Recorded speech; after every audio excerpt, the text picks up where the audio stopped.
আউযুবিল্লাহি মিনাশ শাইতানির রাজিম। বিসমিল্লাহির রহমানির রহিম।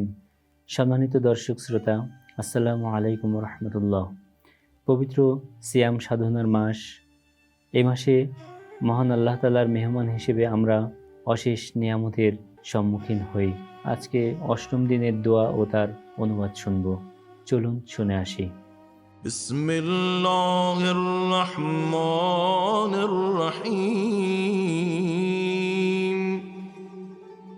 اللهم ارزقني فيه رحمة الأيتام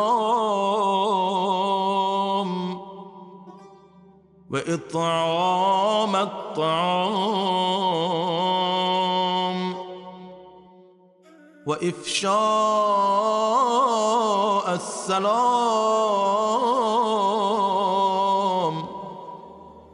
وصحبة الكرام بطولك يا ملجأ الآملين।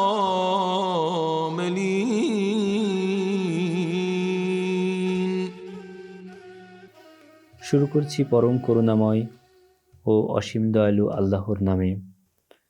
হে আল্লাহ, আজকের দিনে তুমি আমাকে তোমার নিয়ামত সমূহের ওছিলায় এতিমদের প্রতি দয়া করার, ক্ষুধার্তদের আহার করানোর, সালাম ও শান্তির প্রসার ঘটানোর এবং পুণ্যবানদের সাথে সহাবস্থানের তৌফিক দান করো।